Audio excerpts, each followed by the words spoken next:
স্পেনের নাম হয়তো সবাই শুনেননি, কিন্তু মেসির নাম তো সবাই শুনেছেন নাকি?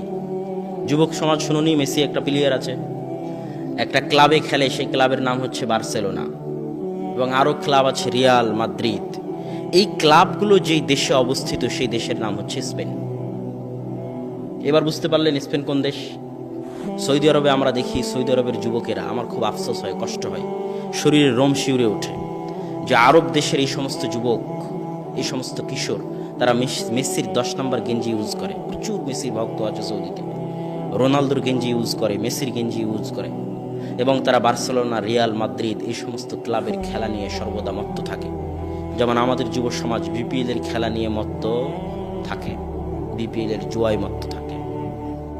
তো আমি আফসোস হই, কোন জায়গায় কষ্ট পাই, যে এই সমস্ত যুবক জানে না, আশ্চর্যের বিষয়, এই সমস্ত যুবক জানে না যেই সমস্ত ক্লাবের, যেই সমস্ত প্লেয়ারের খেলা নিয়ে তারা আনন্দ করতেছে, সময় নষ্ট করতেছে, ওই সমস্ত ক্লাব, ওই সমস্ত প্লেয়াররা যেখানে খেলে, সেই মাটি, সেই সরজমিনের মালিক একদিন মুসলমানেরা ছিল।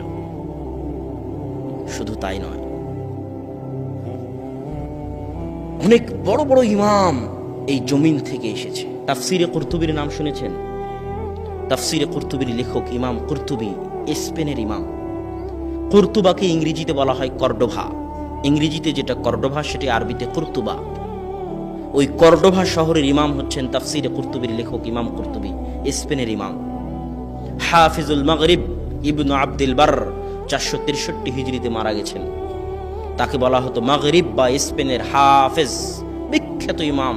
মুয়াত্তা মালিকের দুইটা ব্যাখ্যা গ্রন্থ তিনি লিখেছেন।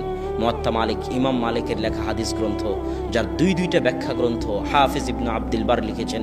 তার বাড়ি হচ্ছে স্পেনে।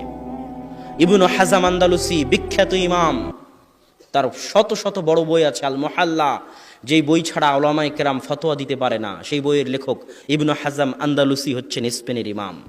আব্দুল হক আল ইশবিলি, বিখ্যাত মুহাদ্দিস, তার বহু বই আছে আহকামের উপর লিখিত, যেই বইগুলোর পরবর্তীতে ইমামেরা ব্যাখ্যা করেছে, তিনি হচ্ছেন স্পেনের ইমাম। এইভাবে যদি স্পেনের ইমামদের নাম বলতে থাকি তো শেষ করা যাবে না, কিন্তু মুসলমানেরা তাদের ইতিহাস জানে না। তো ওই স্পেন মুসলমানেরা হারিয়ে ফেলেছে। যে বাইতুল মাকদেস ফিলিস্তিন, সে বাইতুল মাকদেস এখন পর্যন্ত মুসলমানেরা 2 বার হারিয়েছে। যেই বাইতুল মাকদেস ওমর রাদিয়াল্লাহু তাআলা আনহু পায়ে হেঁটে এসে বিজয় করেছিলেন, বিজয় লাভ করেছিলেন। তার গোলাম ছিল উটের পিঠে, তিনি ছিলেন পায়ে হাঁটা অবস্থায়। এত বিশাল খলিফা যে বাইতুল মাকদেস বিজয় করেছেন, সেই বাইতুল মাকদেস মুসলমানেরা কয়বার হারিয়েছে? 2 বার হারিয়েছে। একবার সালাহুদ্দিন আইয়ুবীর মাধ্যমে আল্লাহ উদ্ধার করিয়ে দিয়েছেন, আর একবার এখনো ইহুদি জায়নবাদী জায়নিস্টদের হাতে আছে।